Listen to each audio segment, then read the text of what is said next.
Okay, I think we'll just wait for a few more people to join. Everyone's just popping in at the moment.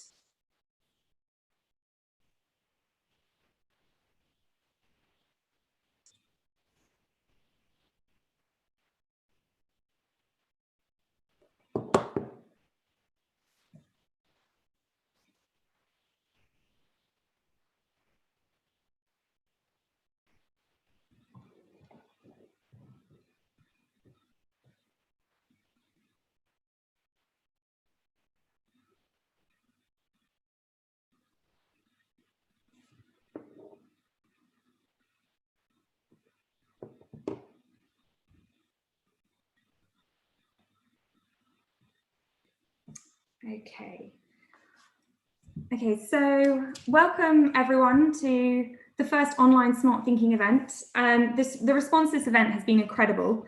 So we are hoping to be able to tell you lots about think tanks and policy and why you might want to work in them, and if you do, how to go about so. Some housekeeping. We want this to be as interactive as possible, so there'll be plenty of time for questions at the end. Could you please submit all questions in the chat function, and hopefully we can get through a fair few of those. Taryn, who you can't see on the panel, she'll be monitoring those and feeding them through. You don't have to leave your name, but if you could and your university, that would be quite helpful. And feel free to submit as we go along as the panelists are speaking. The hashtag, if you're watching in live stream, unfortunately you won't be able to submit any questions, but hopefully someone else will ask a similar question on your behalf. And the hashtag for this event is Smart Careers, and we will be tweeting out live at Smart Think Tank, so do give us a follow. So the event today, just to give you a rough outline, it will cover what a think tank is, what a researcher does, and how our panel started out. We will present a few findings from our recent think tank employee survey, which and then move on to what think tanks are looking for in their applicants and the common mistakes they see and the top tips for applying. So on to our panelists.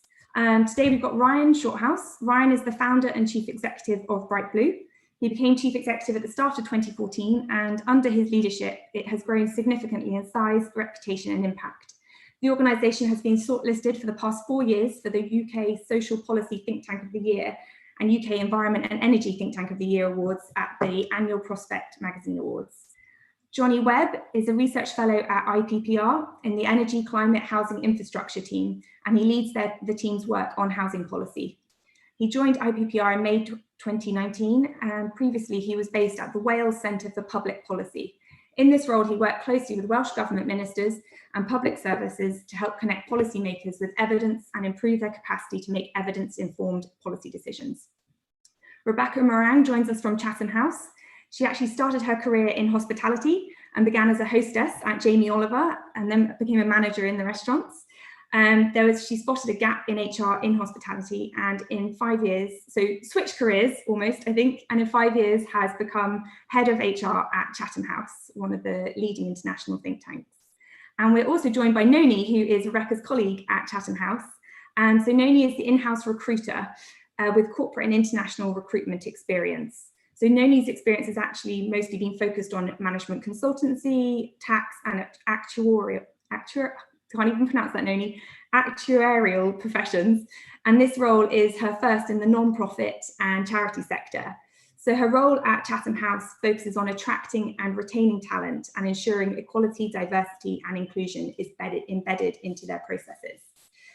So the event today, we've gone on to what the event is, but actually the first thing we have is a short poll to see how many people actually know what a think tank is and does. So I'm just going to send this now. So if everyone fastest fingers first, not the panelists, you should know what a think tank does.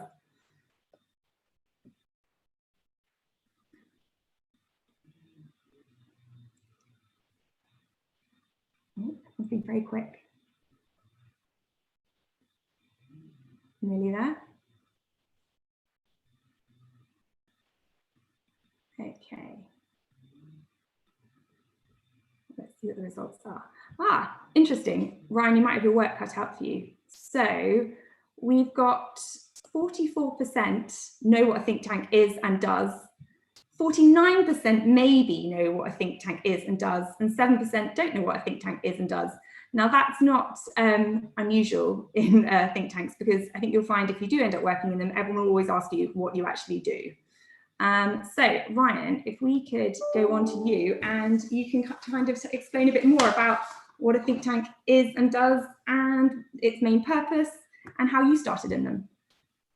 Thank you, Emily, and well done to Smart Thinking for bringing so many people together to hear about working in a think tank. I think Smart Thinking is definitely the kind of go-to place to find out about working in a think tank and all that's going on in a think tank. So if you want to work in a think tank, definitely keep an eye on Smart Thinking. And in terms of what a think tank is, this does remind me of a time that I was in a taxi, probably about 3 or 4 years ago. And I was having a chat with a taxi driver, and he said, well, what do you do, mate? I said, well, I run a think tank. And he said, what the hell's that? Is that one of those non-jobs again? Non-jobs funded by the state, he said. And I had to correct him on not being funded by the state, and then tried and attempted to tell him what a think tank is. I think by the end of the conversation, he just about got it, but I will try on you guys as well. But the first thing to say is actually in the UK, you know, think tanks are part of the not-for-profit sector, ultimately. They're either charities or not-for-profits. They are not funded directly from government. There may be particular projects where they are, but that does contrast with think tanks in other countries like Germany, where actually their funding for some of the big think tanks does come through political parties, through government funding, federal funding. So that's the first thing to say. Actually, you know, most funding for think tanks comes from a range of different sources, whether it's individual donors, funding foundations, corporates, charities, and the best think tanks are the ones that are very transparent about where their funding comes from. So what is a think tank? So for me, it's a critical part of the democratic system. I think it is there ultimately to create, but also vet and explain government policy. So you'll hear lots of interesting intellectual think tankers go on the TV or the radio and explain what's happening, what government is doing, what's the implications of that. So there is an educational role that think tanks play, and that's why a lot of them are charities, because they are serving an educational purpose, and therefore subscribe to the kind of charity conditions of having an educational purpose. So creating policy, vetting and explaining, and therefore a critical part, I think, of the democratic process. I like to think of a triangle where the think tanks sit in the middle of it. And so one tip of the triangle is government and parliament. So think tanks have a relationship with those two institutions to influence them, to provide new analysis about what's going on in particular areas, subject areas, policy areas, and to provide new ideas, out of the box ideas which haven't been thought of before. But also, you know, you have a lot of people from government and parliament coming to speak at think tanks, delivering speeches at think tanks, launching new ideas sometimes at think tanks. So it's very much a two-way street. And then another tip of that triangle, I would say, is academia. So we are kind of quasi-academic at think tanks. We do lengthy, detailed reports using a lot of the methods that academics would use, and we try to be as rigorous. And so we might do, for example, in the research reports, lots of data analysis, polling, focus groups, as well as the kind of literature review, engaging with the wide body of evidence, particularly from academia, that's being produced.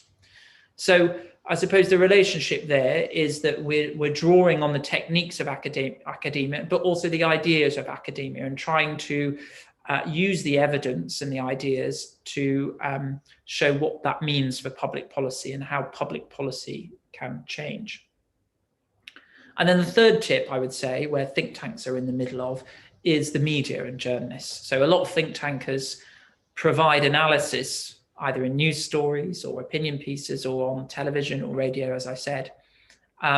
But also, you know, as I will go on to explain, it's very important that think tanks don't just have a conversation with academics and government, but with the wider public. And they can obviously do that through the media.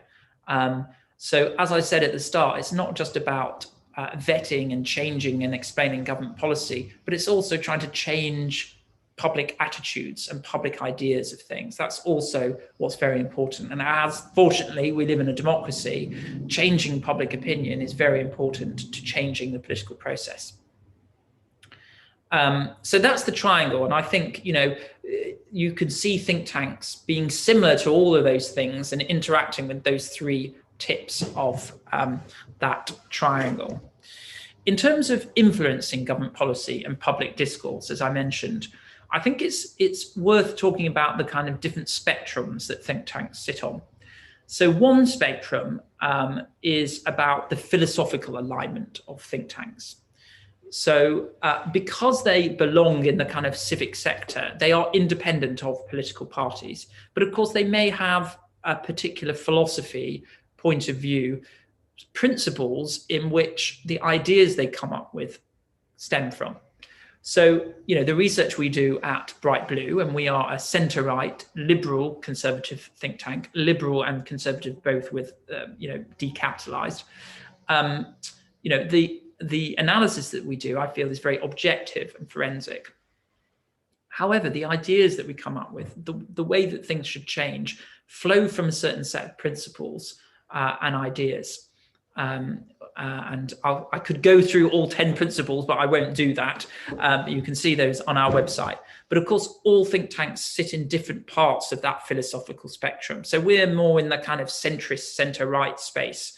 You might have more libertarian think tanks who, you know, are sort of a bit further to the right, and their principles are a lot more about reducing the size of the state, reducing the tax bill, that sort of reducing regulatory requirements. And then, of course, you go more to the left and you have kind of centre left, democratic left, and then much more to the kind of radical left as well. And obviously, you know, if you're thinking about doing work experience or applying to work in think tanks, you know, if you generally subscribe to a particular worldview, then there's no point in going to a think tank which is diametrically opposed to that.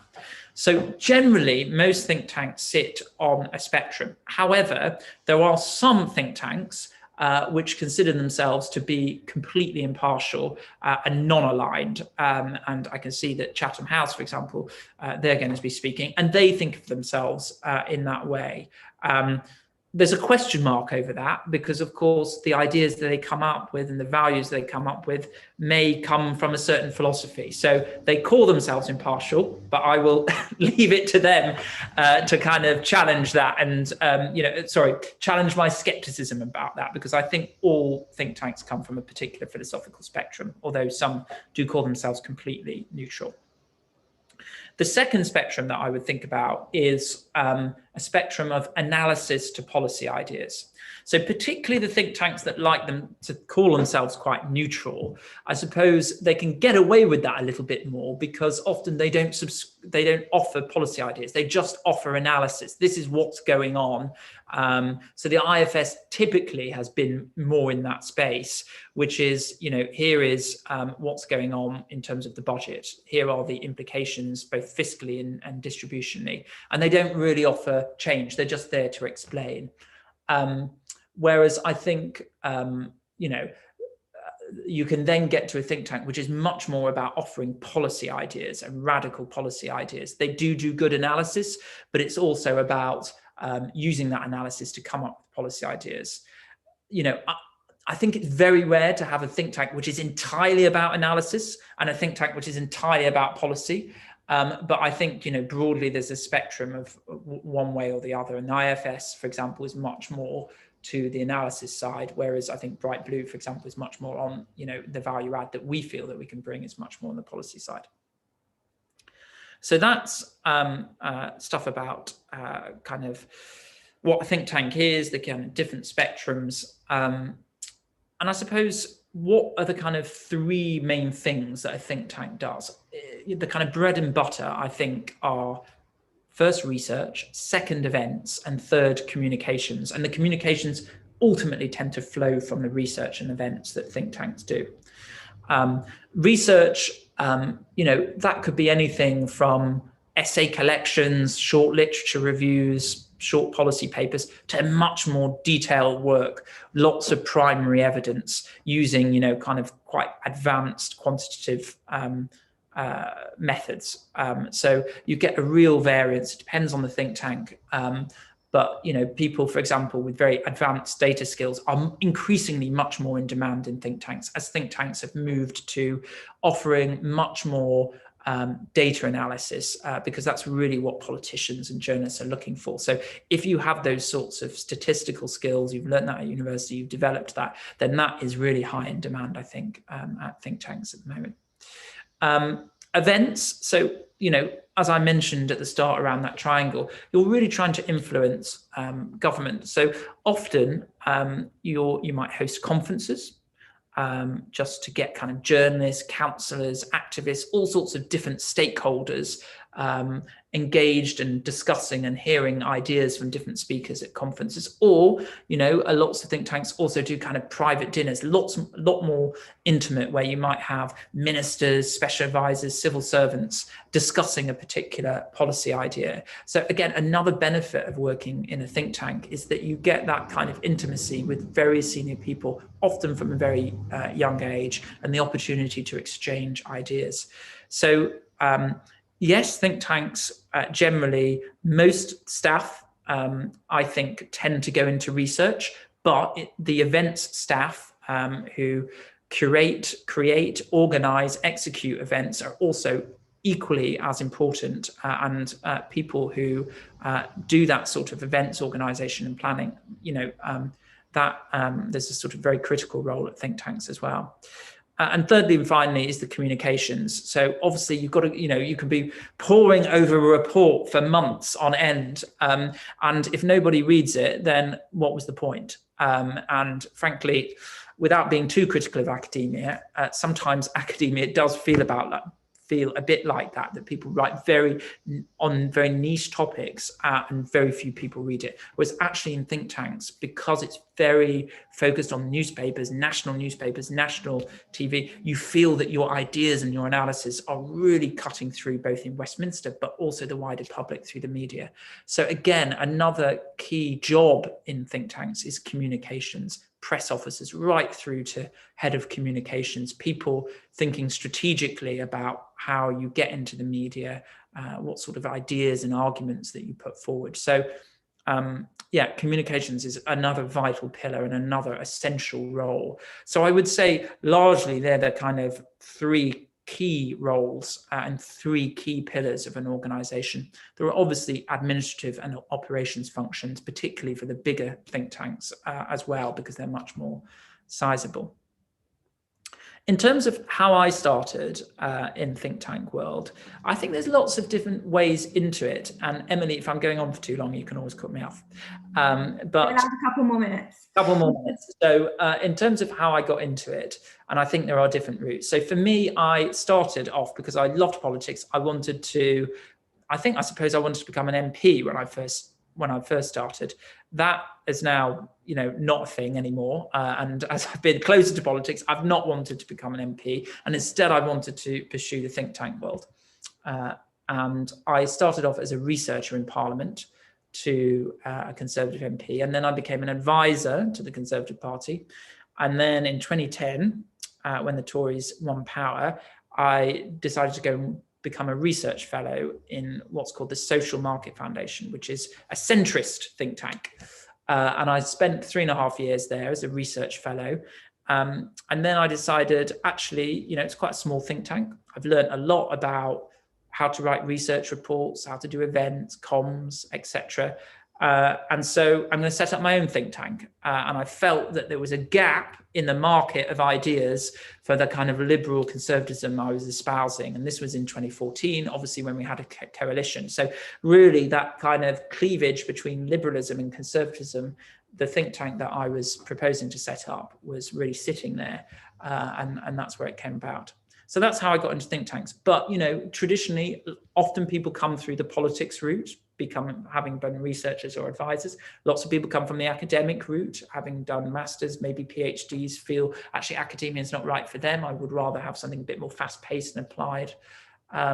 But then equally, people have become experts in different industries, like teachers, for example, lots to offer on education policy, doctors, lots on health policy. So if you develop a specialism in a particular profession, you can come into a think tank as well.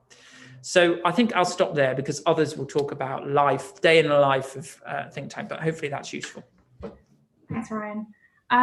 Johnny, can we move on to you, because you're actually a bit closer to your start in think tanks, and perhaps you can, and also you sit more on the left, so perhaps you can explain a bit more about what you do as a researcher, a day in the life of, and how you got started in think tanks, because it'd be quite interesting, I think, for everyone to hear a more recent experience as well. Yeah, brilliant. Thanks, Emily, and thanks to Smart Thinking for hosting this event. So it's really helpful having Ryan go first then, just to kind of outline some of the key things there. But I think one thing that I would echo straight off the bat is I'm going to talk a lot about my experience and my experience at the Institute for Public Policy Research, or IPPR, which we define ourselves as a progressive think tank. So obviously I'm going to say certain things about my role, but it's important to caveat that the way our organisation works is going to be different from other think tanks. So there really isn't necessarily one kind of model in the way that think tanks work, and because of that, roles are going to be slightly different depending on where you choose to work. But hopefully some of the things I talk about, kind of the key principles of the role, will hopefully kind of resonate with people, and I think they do largely kind of apply across the think tank sector. So in terms of kind of the organisation I work for, as I said, IPPR, we define ourselves as kind of a progressive think tank. And in terms of some of the things that Ryan was talking about as well, in terms of kind of the sort of work that think tanks do, I think although we kind of look at things from a slightly different angle from someone like Bright Blue, we do tend to kind of combine the evidence and the ideas generation. So I think probably the first thing to say is that regardless of what type of think tank you work at, for the most part, most think tanks, if not all, are largely evidence driven. And what that means is if you're a researcher, you've got to have certain core research and competencies when you do your research. So what that essentially means is not only can you kind of do research, i.e. you know how to review literature, you have relative qualitative skills if you need them, so you know how to organise focus groups and conduct interviews, for example, or quantitative skills if you're doing more economic modelling work, for example. You also need to be able to kind of make sense of that and analyse that in a way which is correct. So I'm going to talk a little bit kind of about my role and kind of what I do within my role. But again, I will try and make this as general as possible because some things will be quite IPPR specific.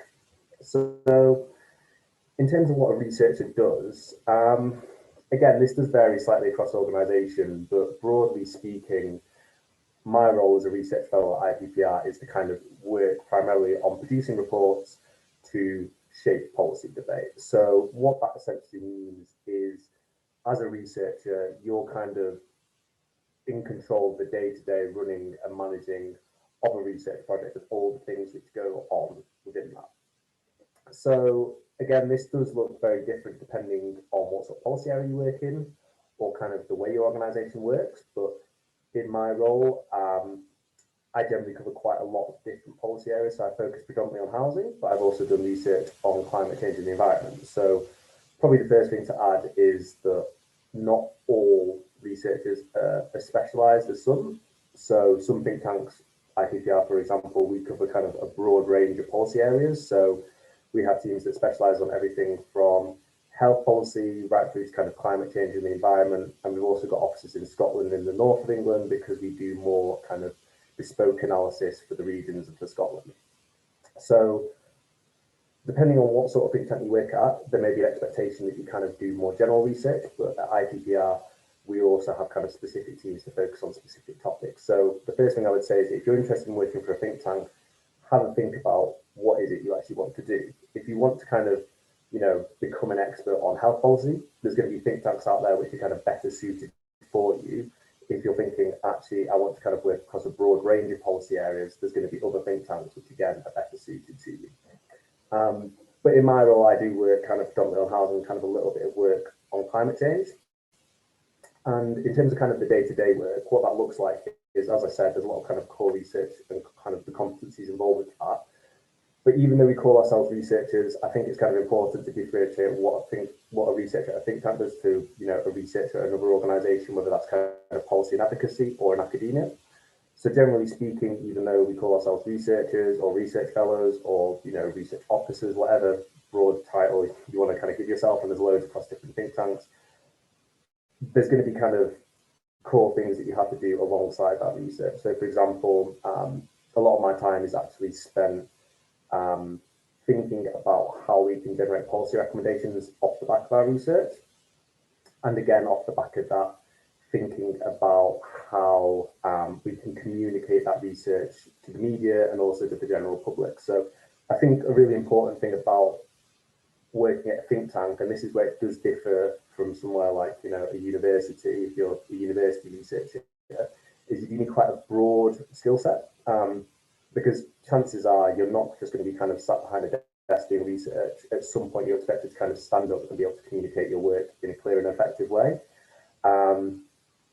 So what I would say around that is that generally suits some people better than others. So I think a lot of people who end up working at a think tank, they do kind of enjoy research and they've got the research skills to work at a think tank. But actually the reason they've chosen to work at a think tank, and it's something that Ryan alluded to, they kind of want to make sure that their research has kind of broader resonance and they want to be able to kind of communicate and speak effectively about that research. So that's a really important aspect of the role. But in terms of kind of other aspects of the role and what that looks like, I think again, we generally have a pretty kind of broad concept of what research is.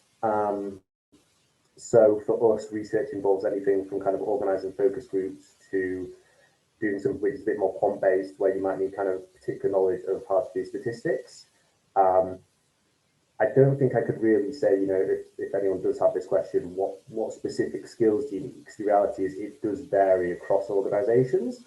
So the first thing I would say is kind of have a think about the sort of organisation you want to work for, and generally speaking, that will guide the sort of research skills you need. Because if you want a job at the IFS, for example, you're going to have to know how to do kind of quantitative work. You're going to have to know how to do economic modelling, all of that stuff. Whereas you work at another think tank, you might not need those skill sets. So definitely do your research before you kind of think about what think tank you want to work for. In terms of how I got my role at think tank, so I'm probably, I don't want to say I'm kind of typical or atypical, because the reality is I think a lot of people get into a think tank through different routes. I'll just kind of give you an example of some of the routes. So people go from the civil service into think tanks, that's not too uncommon. People go from academia into think tanks, which is what I did. So I was previously working at a university and then kind of working at an institute which was based at a university but was working quite closely with government. And then from there went into a think tank. I'd say generally speaking though, depending on how people got into a think tank, they'll still generally have the same sort of experiences. So again, it's that knowledge of policy and policy making, how it works and some of the subtleties that you need to understand to work in policy.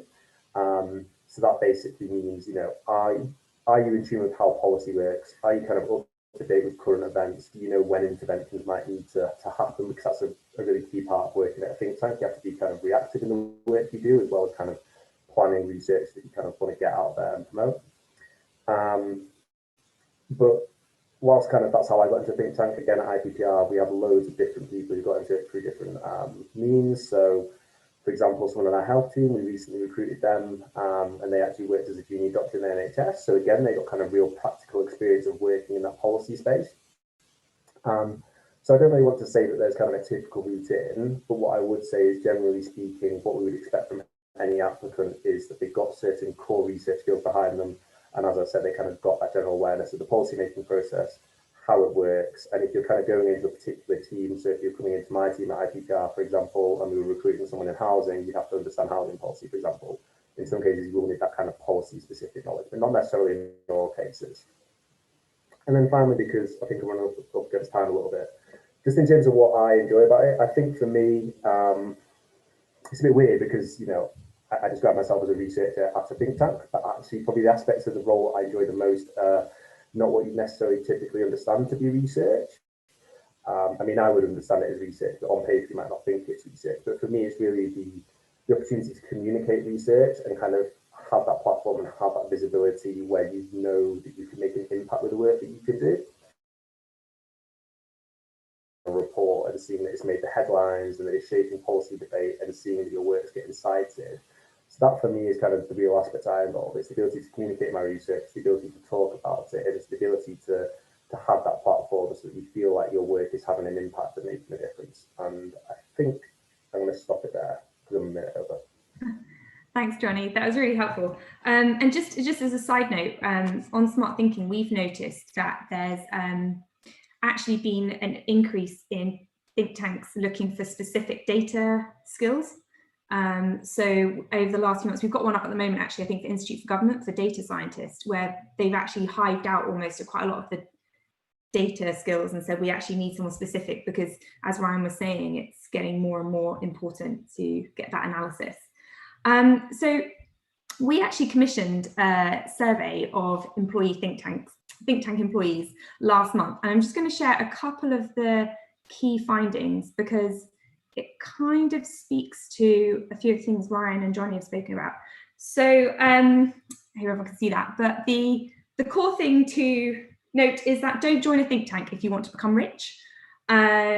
We've got, these were all graduates, and you've got 8% earning under 25,000. Most are sort of around the 25 to 35,000 bracket. But actually what was interesting in the results was that it's not all about, let's see if I can switch this, sorry, that doesn't seem to be working. Sorry about this. It's not actually all about the research pay. So research is so interesting to think about the different roles between events, research, comms. If you look at the research pay, it's actually less, the average is less than what you'll be getting in comms. So in research, you have under 14% are under 25,000. No one in comms seems to be earning under 25,000. Only 3% earned over 45,000 for research, but 5% in comms were actually on over 80,000. So just something to bear in mind that research isn't the only job in town, as it were. And in terms of helpful advice, and perhaps Rebecca can throw some light on this, when looking at sort of like people negotiating or going to think tanks, I always think it's important to know, I always found this when I was a graduate, if people do ask for different pay when they try and join a think tank. If you can see on this, 41% negotiated their pay, and of those, 84 were successful. 84% was successful. So that's quite something to bear in mind. I don't know if that's appropriate for graduates, and Rebecca, maybe you can say, or Noni, if you see that in graduates, but just something to bear in mind. In terms of your career development, so it's a bit patchy, it's a bit of a mixed bag. So 68% were offered professional development opportunities. It's better if you're a researcher, 79%. If you're in other roles, only 58% were offered that same professional development. I think there's a few potential reasons for this. Budgets, especially in the smaller think tanks, can be quite tight. And especially in the smaller ones, there is so much to do that if you don't have a dedicated HR function, it can be difficult to prioritize perhaps on that. And then thinking about career paths, you might be able to see from the introductions to the panelists, there's no sort of set career path in think tanks, and people come into it from different angles, and they go on to lots of different things. So what I would say is, if you compare, say, think tanks to law or accountancy, it's just not a clear, obvious career ladder. People might come from working in Parliament, they might go on to work in Parliament, they might become SPADs, they might go into public affairs, they might go into charity and advocacy.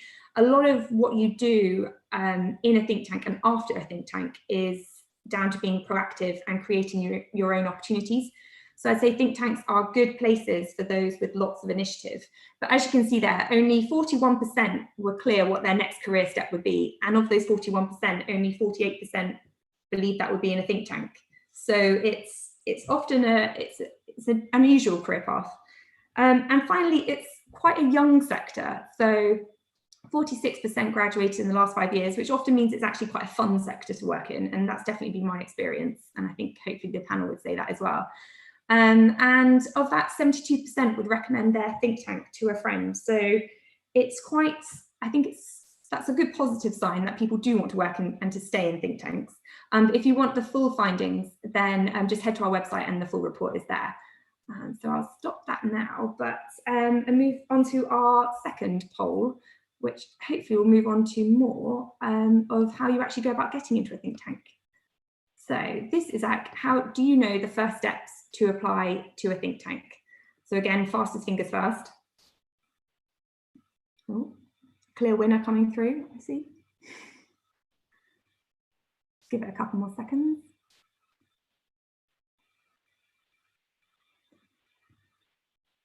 Okay. Okay, let's end that. Right, well, 77% don't know what their first steps are to apply to a think tank. So hopefully our next two panelists can give you a better understanding of what that looks like and how you can go about it and what you can do now to put yourself in a good position if you do want to then end up at a think tank. So Rebecca, let me just end this. Rebecca, if we could hand to you and you can tell us a bit more about what you're looking for at Chatham House and a bit more about internships. Are they the best way to get the foot in the door? Are there other routes? And I know you've got an increased focus on diversity, so it might be interesting to hear a bit more about the work you're doing on that. Thanks, Emily. So yeah, a couple of things I wanted to mention before I talk about what Chatham House is looking for. The first one being about the salaries.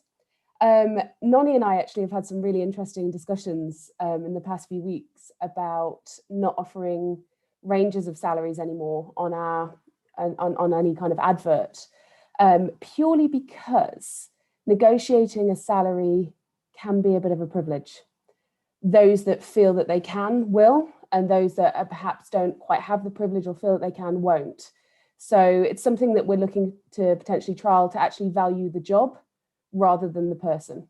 So the job is paid at this amount, regardless of who you are, because that is the worth of the role. So I'd be really interested to see what anyone thought about that.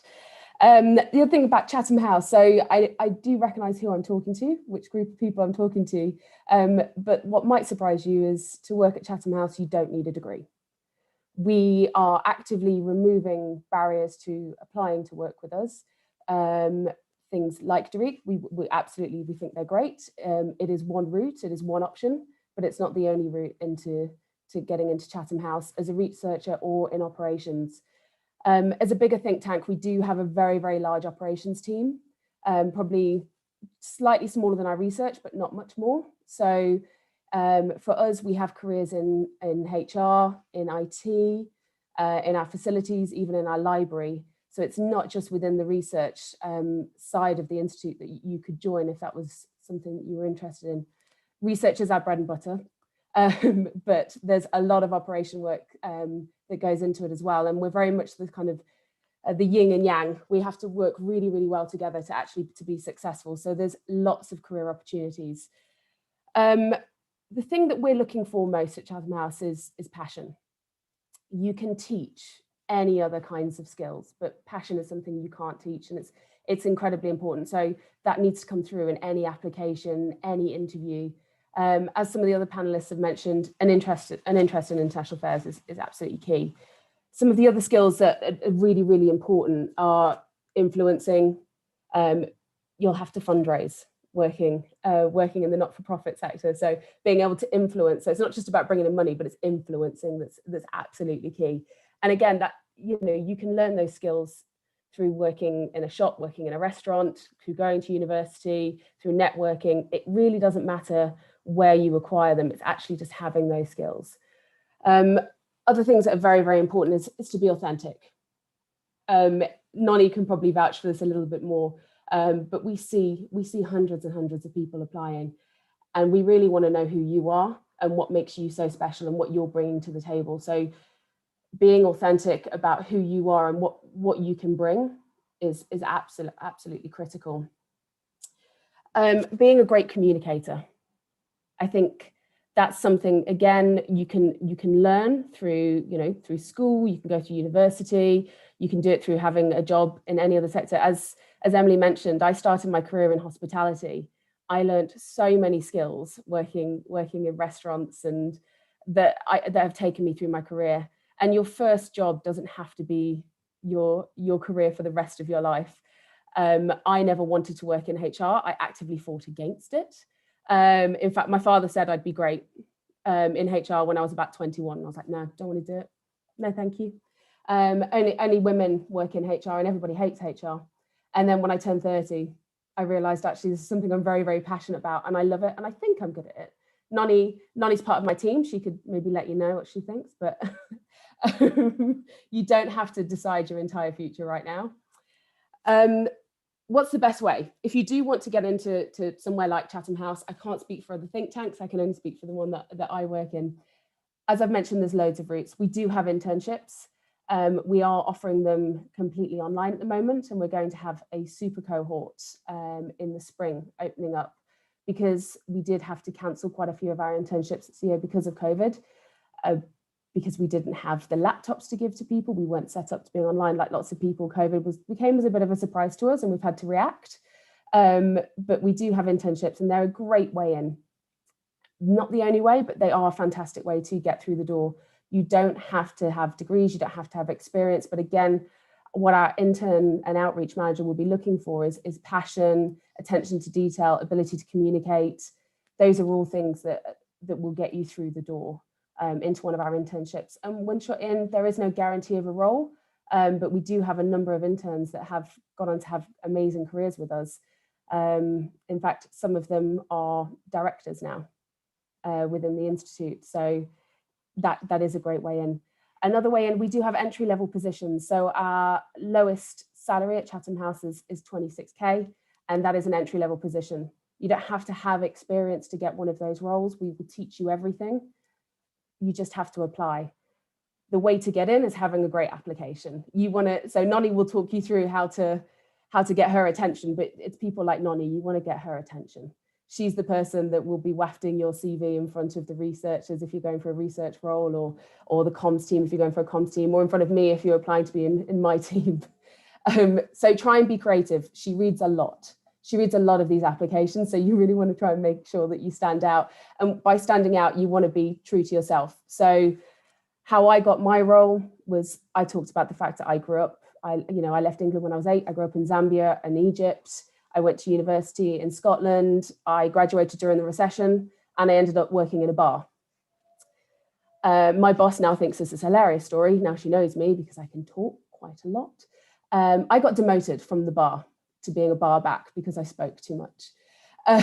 But what they wanted to know was, how did you react to that? And I think that's one of my favorite interview questions is when something really didn't go your way, were you demoted? Were you fired? Or did something bad happen in your personal life that took you on a completely different course? How did you react? What happened? Because those are the really, really interesting things about people that make you wonderful and make you you, which leads me to diversity. We're very, very passionate about diversity at Chatham House.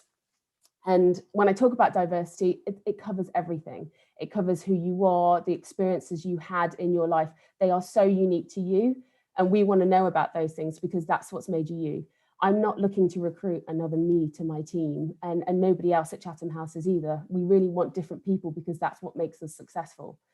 When we're reaching out to different governments or people in the know, having people that have experience of different areas is absolutely key to what makes us successful. So the more diverse we are, the better. So really, really push that forward if you're looking to apply to work with us. We want to know about that. And as I said earlier, that's exactly why we've removed any barriers to working with us. So when we're looking for essential skills, it will always be around what experiences you've had, what you've gained, rather than what school you went to, what university you went to. It's wonderful, that you're going to university, but what has it taught you? What skills have you managed to gather through going to uni? And that might be different clubs. It might be having a job while balancing university at the same time. That's what we're really, really looking for. I want to sit in our canteen, hopefully one day when we can go back and actually have conversations about what makes people unique, rather than, oh, what did you get in your degree? Was it a first? Did you go on to do a PhD? That's what we're really, really interested in. So I will hand back to Emily, and Nolly can talk you through a little bit more about how to get her attention. Great, thank you.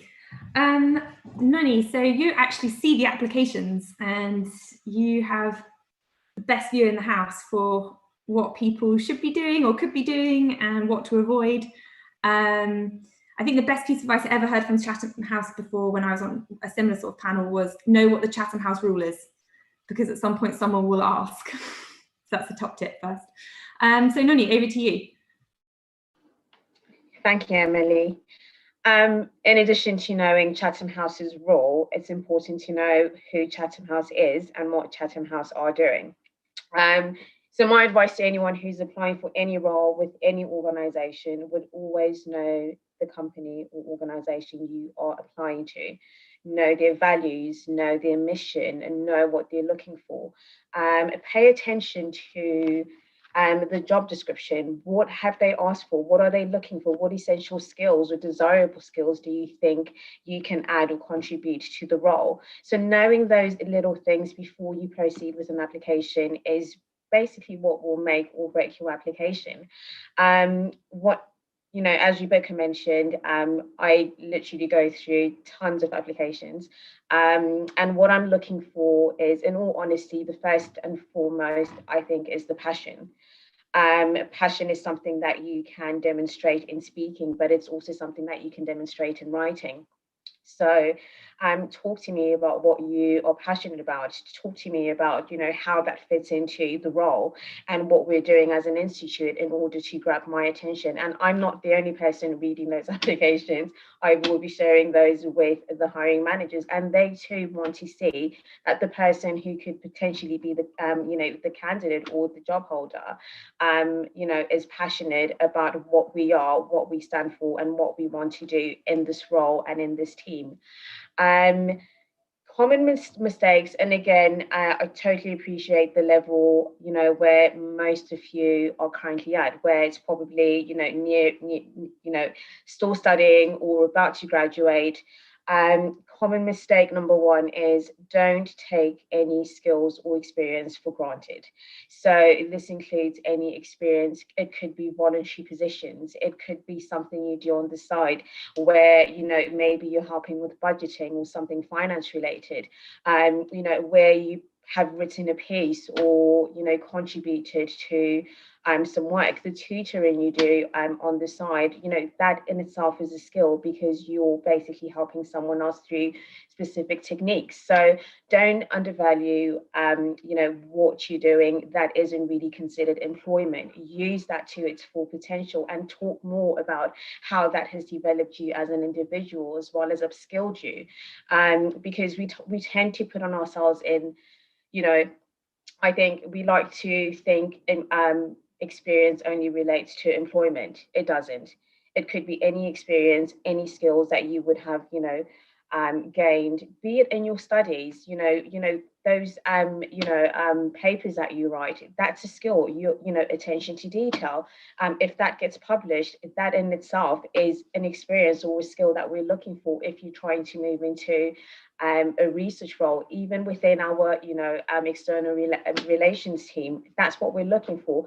Can you come up with new ideas? Can you create content? Everything that you're doing to the point where you are counts as experience as well as skills. So don't undervalue it. If you think it fits into a role or the requirements of a role that you've seen, put that in your CV, put that in your cover letter. Another common mistake is attention to detail.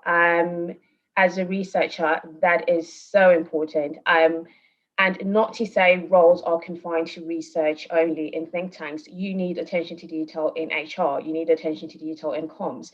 You need attention to detail in facilities, because if you're coming up with quotes and providing those, you need that attention to detail.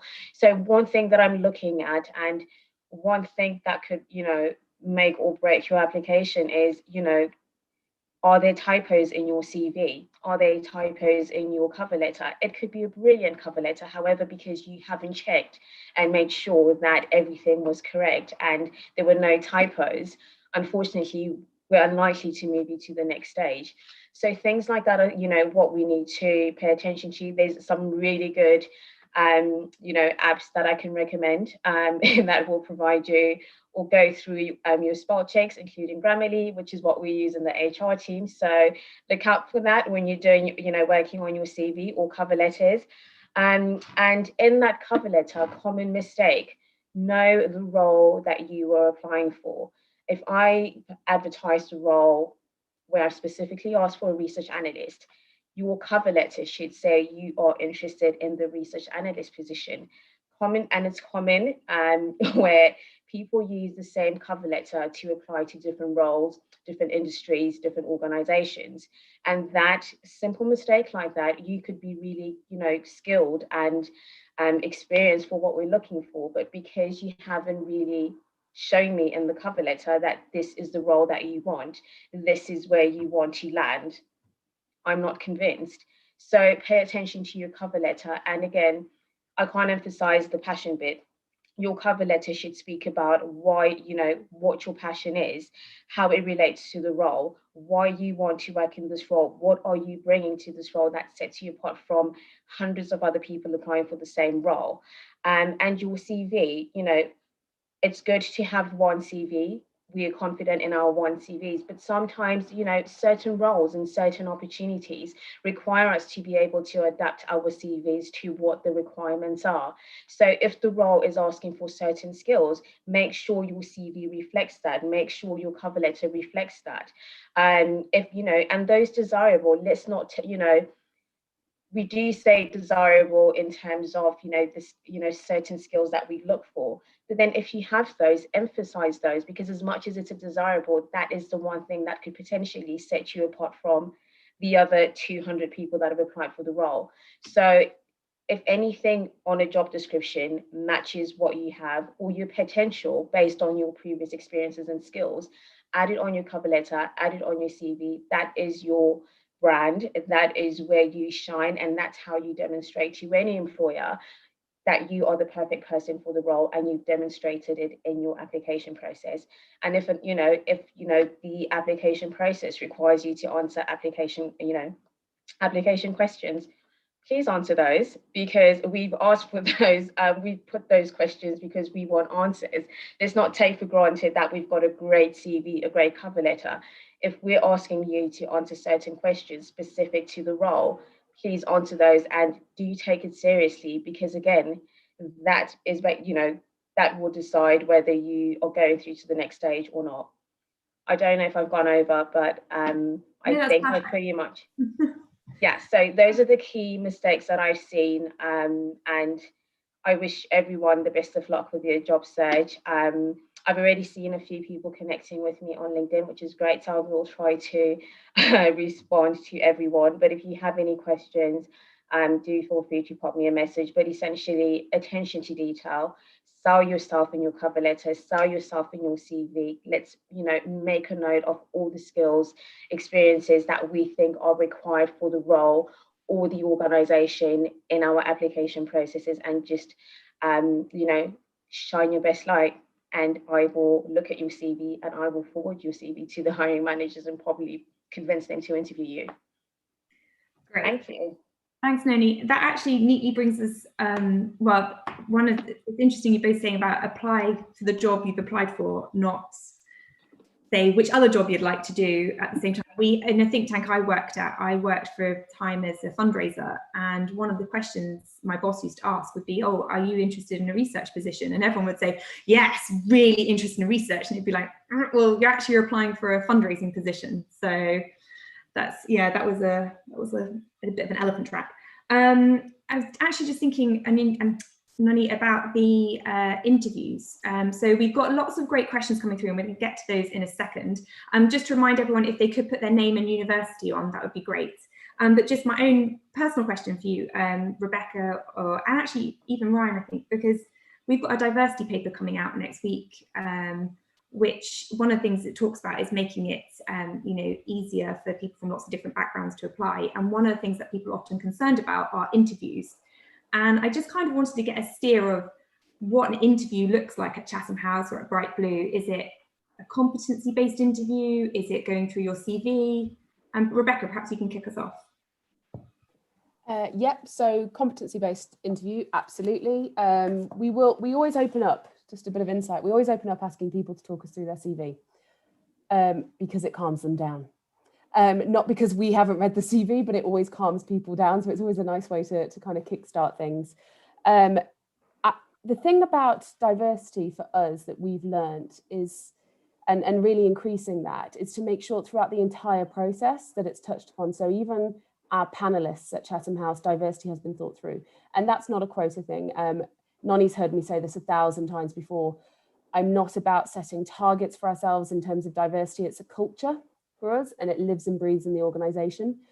But our goal is that every single person can see themselves at Chatham House. And in order to do that, we need to think about our interview panels. So the makeup of our panels is always a great mix of people, and whether that is gender, ethnicity, or even where they work in the house. So when I was recruiting for my HR team, I would have researchers on the panel, not because they know about HR, but because they know about Chatham House, and they're bringing a completely different aspect.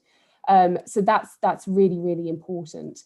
And as I mentioned earlier, in terms of diversity and the questions we're asking for, when we're asking a lot of the questions, we know that we're interviewing smart people. We know that we're interviewing overachievers. We attract overachievers. That's just what Chatham House does.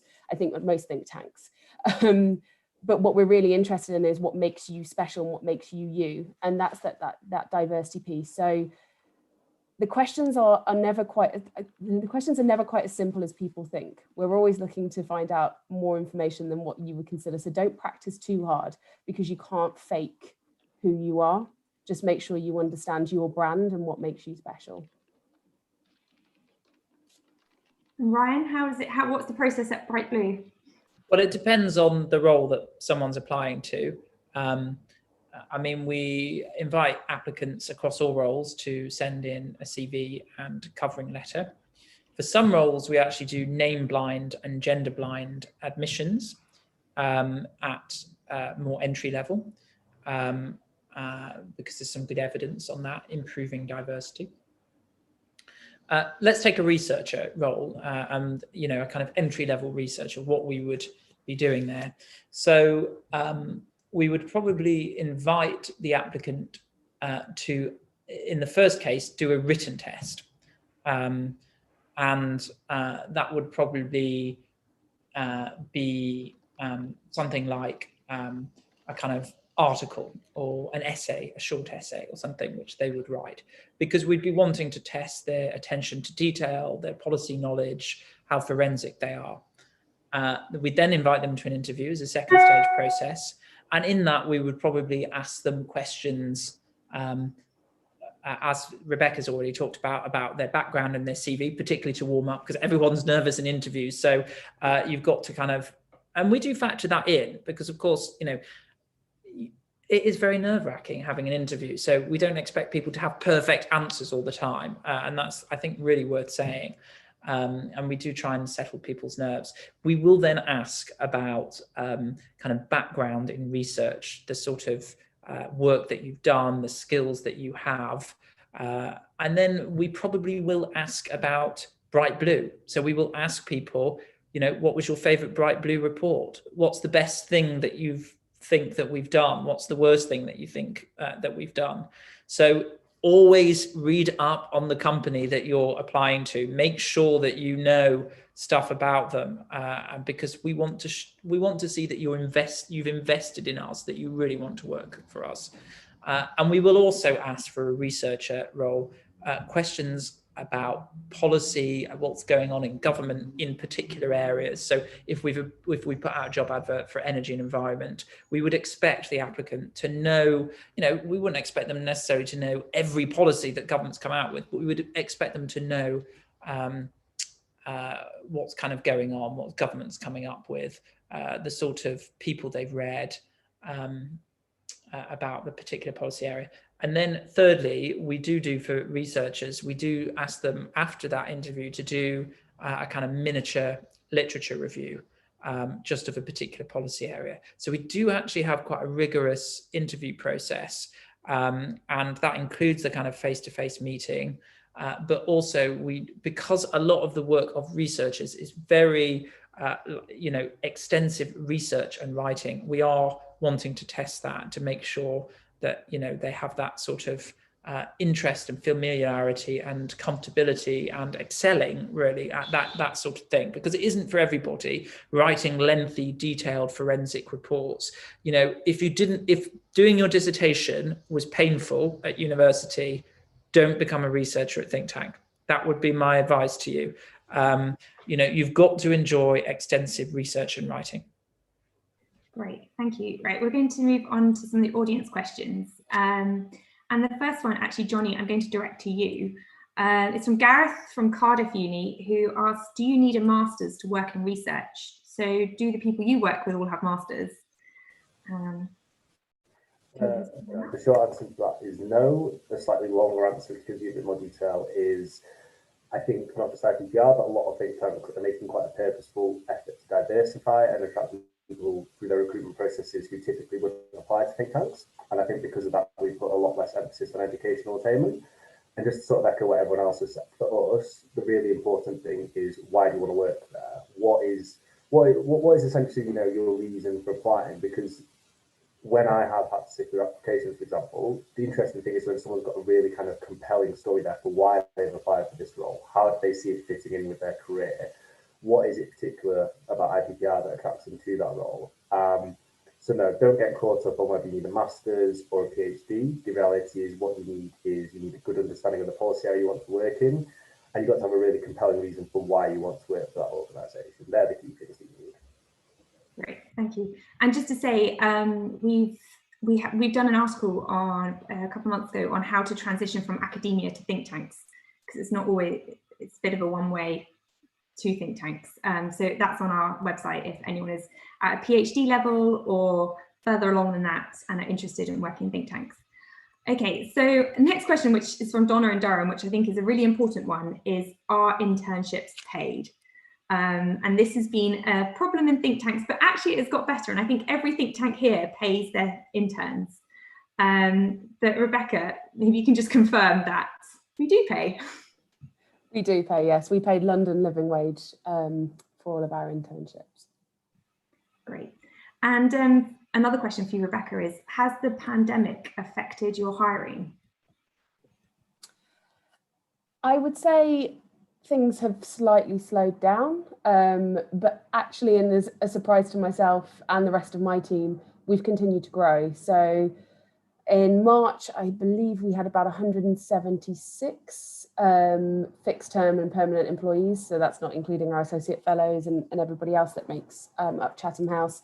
We're now on track to have over 200 by the end of the year. So we've slowed, but we haven't stopped. And as I mentioned earlier, we've postponed our bigger internship intake for this year, but we are going to do a much bigger one next year in the spring.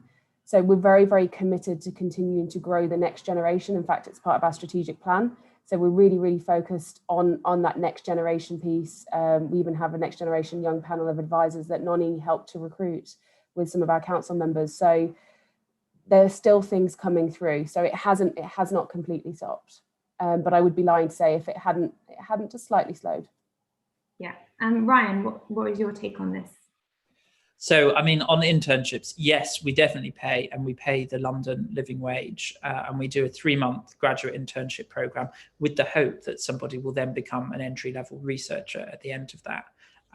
Or, you know, I mean, sometimes we have graduate interns which are more events communications focused. So again, going to an entry-level communications officer or events officer on the back of it. I would say, however, that we do also offer work experience to students often, and that they're like for a week, you know, in your Easter holidays or whatever. We don't pay for those. That's just like work experience. So, you know, I know some other organizations do that, and that might be something that's of interest as well.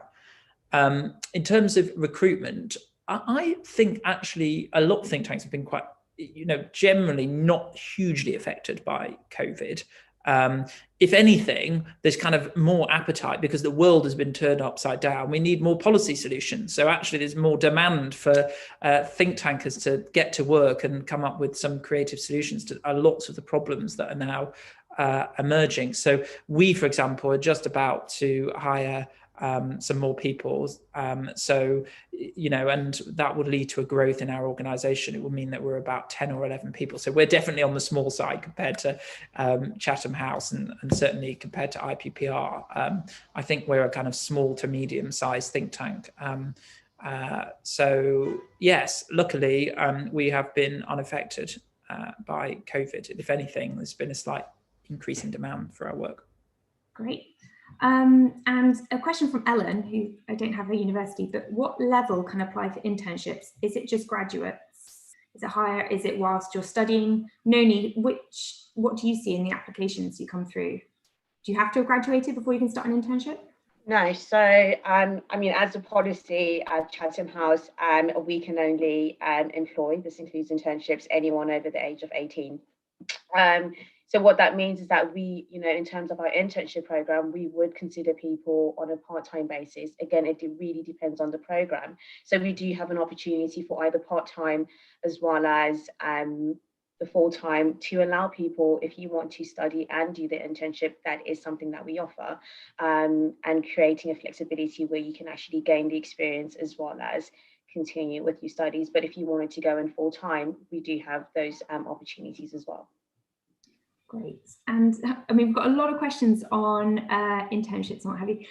Rachel from Nottingham has asked if there's an opportunity for flexible working in think tanks, and what if someone can't move to London?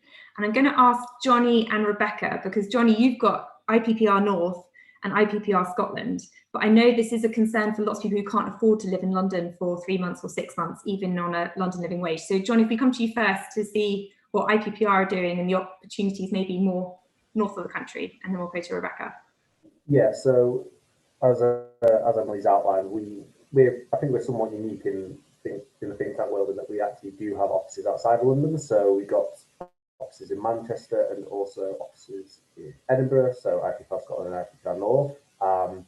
So I think it's probably important to say, whilst most think tanks are based in Westminster, there are a few who are based outside. So I'd also have people like Claire's to that list, who are also based in the north of England, but basically do your homework. But in terms of the remote working and the flexibility, again, I can't speak for, you know, Bright Blue or Chatham House, but one thing that we're doing as a result of the pandemic at IPPI is basically rethinking how we do flexible working. So what you'll actually see now is, if you look at any kind of the jobs that we got advertised on our website, there's a flexible working offer in there. So, you know, this is something that's not set in stone, but what I would say is I would expect, as a consequence of the pandemic in the future, for flexible working to be more of a thing, which basically means you might still have to, you know, work in and around London. The reality is, if you're working for a Westminster-facing think tank, you know, there's going to be engagement with MPs and kind of the policy ecosystem around Westminster. But I would expect to see kind of more flexible and more remote working. So I certainly wouldn't let that exclude you. I think basically, again, I imagine I speak for most think tanks in that they want to attract good candidates. If they get the right candidates, you know, they're more than prepared to have that conversation about flexible work and what that looks like. Great. And Rebecca, you've got some thoughts on this. So again, I can't speak for other think tanks, but Chatham House was very, very traditional previously, and it was something, when I joined, I tried to push through this whole idea of flexible working, and everyone was like, oh God, no, it'll never work at Chatham House, no. And then the pandemic happened, and of course, everyone's shown that it's possible, which is wonderful in so many ways. So at Chatham House, we do have people that are actually fully committing to working from home for the long term. We have people moving outside of London who agree with their line manager, you know, how many times they're going to come into the office, whether that's once a month or once a week or whatever. So we are much more open to having applications from outside of London and people being based outside of London. We don't accept applications from abroad for tax reasons and the tax implications for yourself and for Chatham House, but anywhere across the country. I mean, I'm from Nottingham originally, and that's quite exotic at Chatham House. We're very, very southern as an institute, so I'm very excited to get more northerners in. So if anyone's from up north, please do apply. We'd love more. Can I come in, Emily, as well? Yeah, just sure. About I'm also from Nottinghamshire, although my accent perhaps has become a bit sort of southern over time. But yes, so we're a bit more of a northern panel, which is good. On on flexible working. So I mean, the pandemic has, as has been said by Rebecca, has facilitated more flexible working. And so a lot of, for example, all of my staff are now working at home. Sometimes, like me, we come in the office, but very, very rarely, only if we really need to. But what we're going to do long term is we're actually going to move to, even past the pandemic, if and when we finally get to it, who knows when that will be, we will move to a situation where we will do part-time in the office 2 to 3 days a week, and then part-time at home. So we are going to move to that arrangement permanently. And I think other organizations in different sectors are doing that as well, to try and get the best of both worlds. So we are increasingly going to be moving to that. Great, thank you. Next question is actually one that always comes up, especially with Brexit happening soon. And this is from Anna. Do think tanks sponsor visas? Now, I assume the question is, do think tanks sponsor visas for interns and entry-level jobs? This is probably more relevant for Chatham House because I know you have a lot of international students. But Rebecca, or Noni, what's the policy on that? I was going to let Noni speak. Noni, Noni, did you want to speak? So we do have a sponsorship license. However, in terms of what roles we can actually provide sponsorship for really depends on the level and the requirements.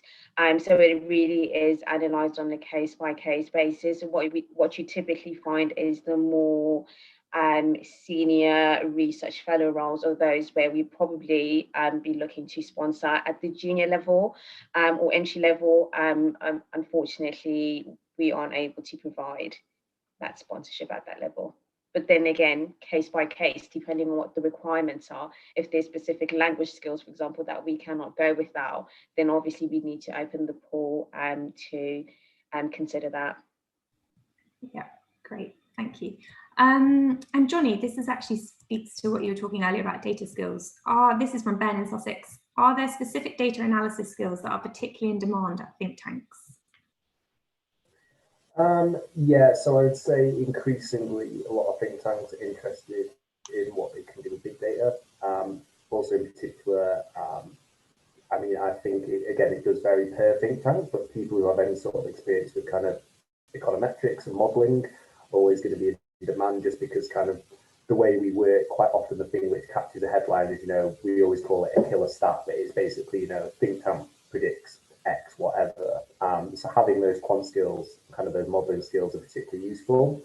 I think kind of in terms of what those specific skills might look like, honestly, the best advice I can give is, if you're kind of interested in working at a particular think tank, just read some of their reports, because you'll get a clear grasp straight away of the sort of skills you need.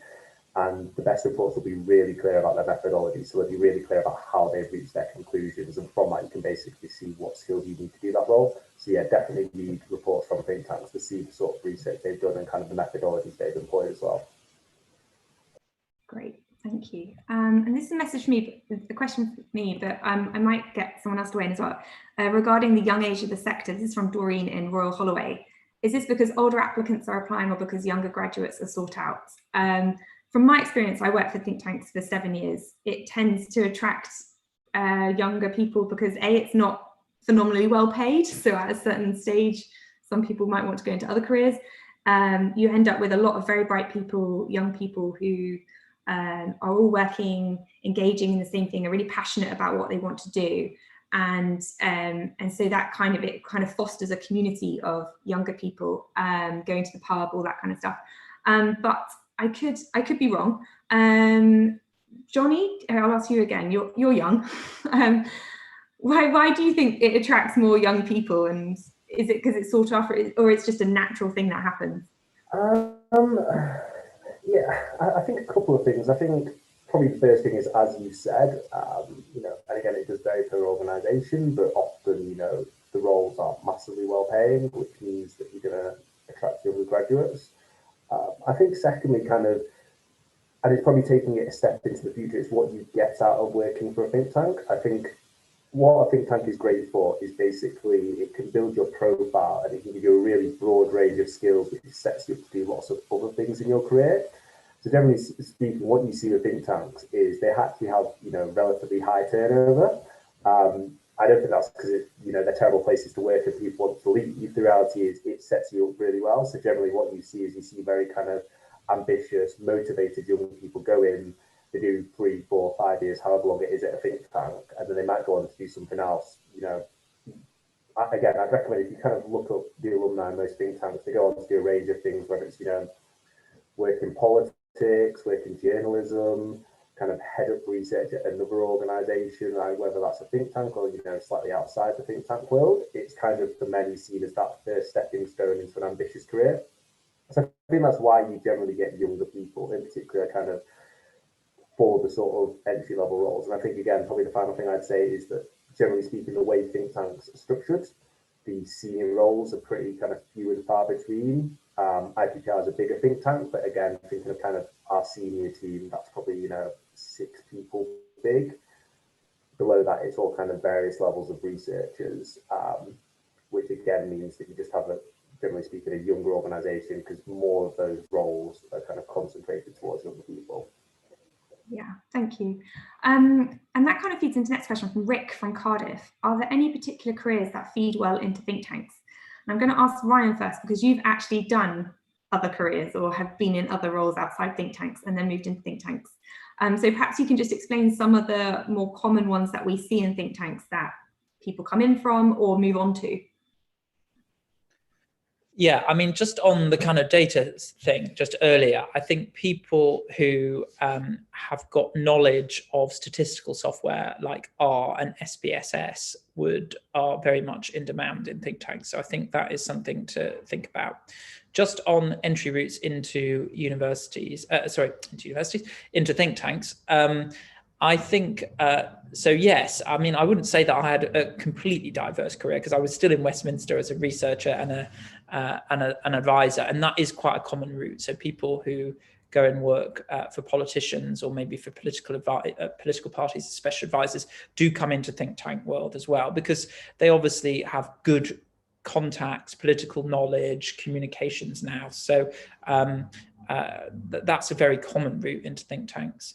Another very common route is for journalists to come in. So if a journalist has, been a correspondent on social affairs or housing or whatever, they obviously develop an expertise which they can then take forward to developing kind of longer, more thoughtful pieces in think tanks. I think that's a common route.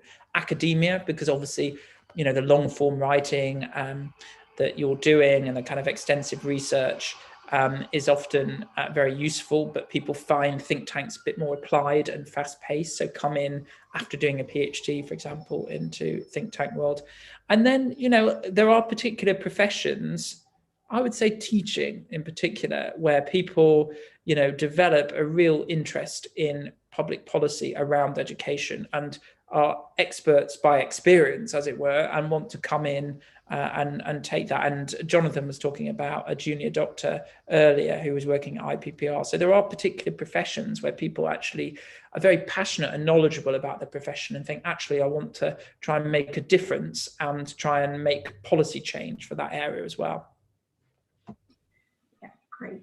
I've got time for a couple more questions. This would be interesting. What online courses or training do you think tanks or others, this is from Youssef in Sussex, do you think tank or others offer for research and policy paper writing skills? So is this something you arrive at the think tank, you are supposed to have the knowledge of how to write a policy paper?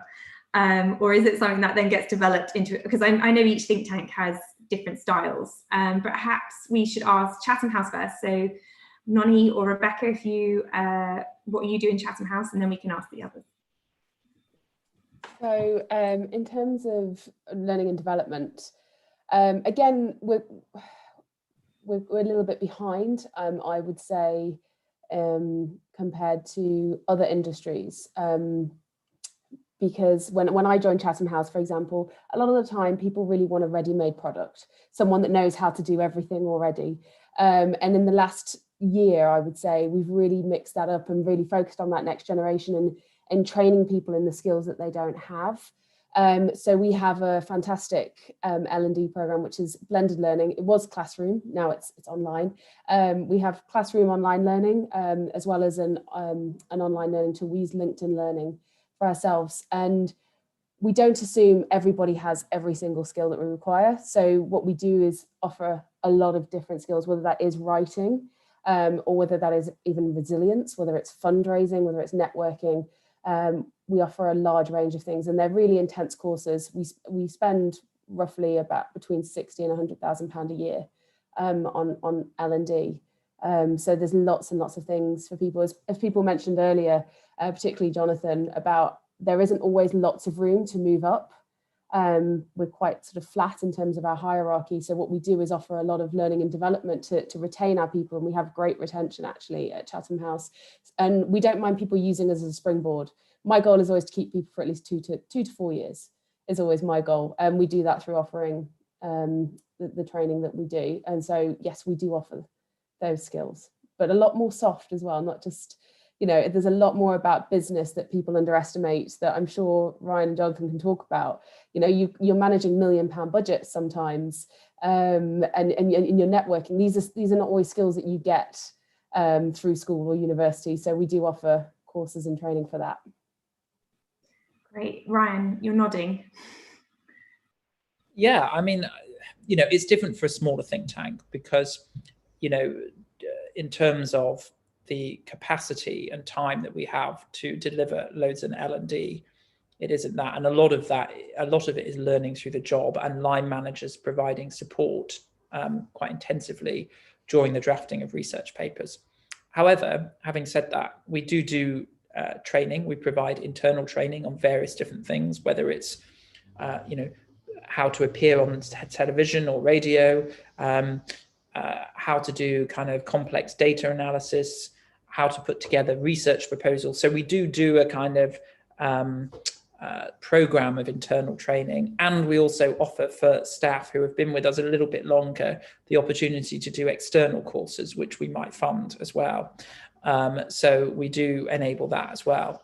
But, you know, it's interesting because what Rebecca was saying about, you know, running a business as well, because obviously, you know, I've been in the think tank world now for 10 years, and I started as a research fellow, but I now run an organization. So actually a lot of my time, you know, has moved away from the research and the writing and on running a business. And so there is, you know, this is obviously like at the top of a think tank, and you can work to that over time if that's a possibility. But, you know, particularly in a small think tank, which I've always worked in, I suppose what you do is have exposure, not just to, you know, writing research papers on your particular policy area, but also, you know, how do you fundraise for a think tank? How do you run an event? How do you do communications? So you get a real diversity of views. And actually, you know, I never thought when I left university, I didn't really know what a think tank was when I left university. I only found it through working for a politician. And then I never really thought I'd set up a business. I never really thought of myself as an entrepreneur, but actually through think tanks and loving working for think tanks, and then working for a small think tank where I basically learned all the different ingredients of what makes a think tank work, was I then able to set it up as a business. So, you know, if you are somebody who wants a safe route through life, so, you know, you go through the kind of milk round and, you know, you know where you'll be after 5 years or 10 years or 15 years, you know, you know the different routes to become a partner in a law firm or a partner in a consulting firm, fine.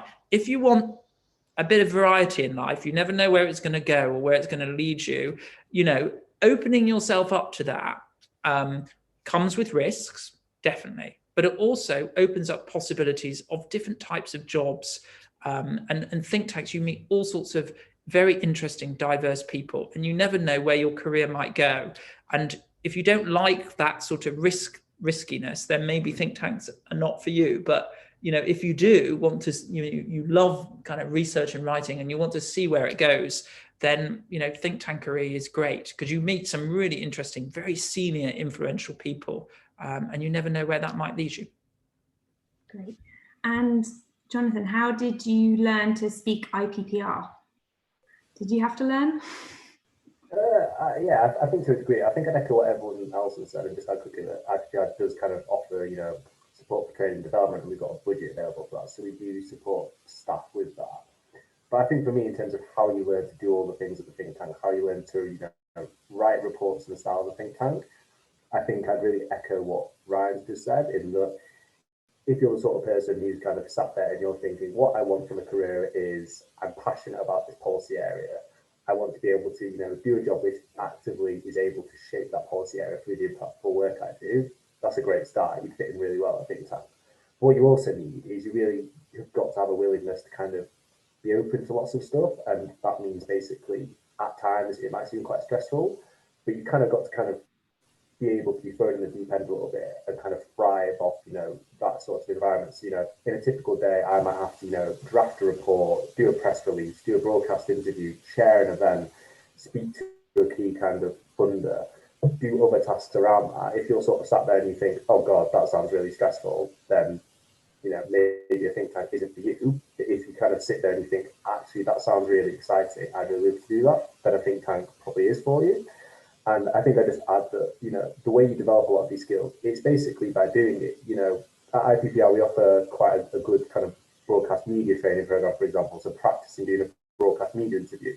But it's really difficult sitting in a training room as opposed to actually sitting in a live studio ready to go to do a live interview. You can't really compare those two experiences. So I just say, if you want to work for a think tank, kind of approach it with confidence and also a willingness to kind of learn and develop. And I think if you approach it with that, and again, I won't speak for all think tanks, but I think most think tanks, if you approach it with that attitude, you'll really get a lot out of it, and people will really engage with you. And ultimately, your employer wants to support you to develop and kind of excel in that role. Great, thank you. And then one last question, which I think I'm going to answer. It's from Angelie in Sussex, which says, are there any niche resources or platforms that you'd recommend to look into which can be used to keep up to date with industry developments? I think the answer to that would be, for me, smart thinking. We've got all the latest research and the events, we've got all the think tanks listed, and we have their latest jobs and internships. So if you are interested, sign up to our mailing list, check out who's writing what, which reports are where, and what each different think tank looks at and is interested in. And with that, I'm afraid we've run out of time, but thank you for your participation and for all your questions. I hope we covered quite a lot of the main areas that people are wondering about. It's great to see that so many people are interested in think tanks. We'll be sending out a recording of the event in the next day or so keep your eyes open for that. And finally, thank you to all the panelists for your time and expertise in answering so many questions. I think you've provided an excellent summary of the area, and hopefully we'll see a few people from the event applying for the jobs at your think tanks. And on that note, thank you and have a good evening.